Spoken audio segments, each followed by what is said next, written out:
18 may 2025 yıl.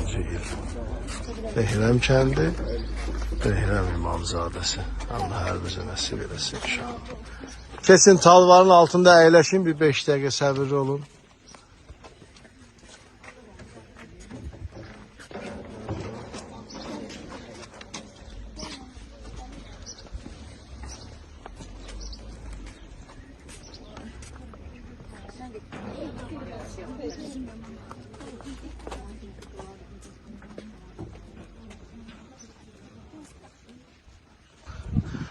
On 18 may 2025 yıl. Nehrəm kəndi və Nehrəm İmamzadəsi. Allah hər bizə nəsib eləsin.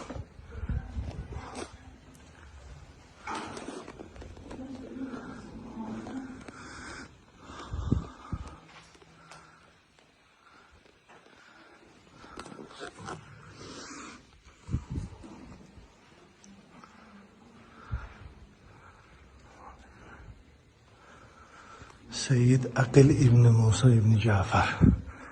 Ya Allah.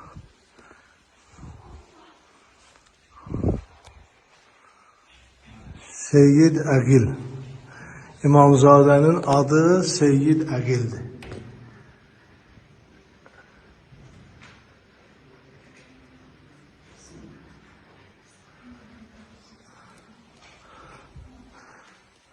Ya Allah, ihsanımız hazırdır. Allah hər bizə nəsib eləsin. Burada ehsan yemək. Bax bu bibi qəşəng düzəldir, pişirir. Maşallah, əlində bərəkət var. Çox qəşəng dadı var. Bir dadına baxdım indi. Allah kəsilən qurbanı qəbul eləsin. Verilən insana qəbul eləsin.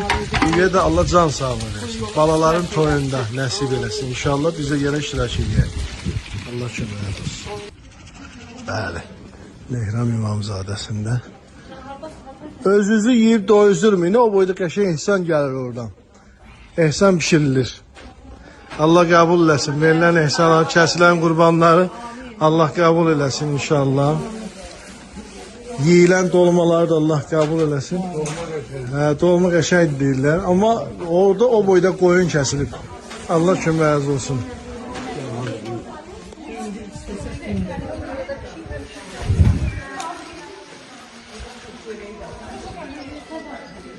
Yiyilən tutları da Allah qəbul eləsin. İmamzadənin həyətindədir də. Allah verilən ehsanı qəbul eləsin inşallah.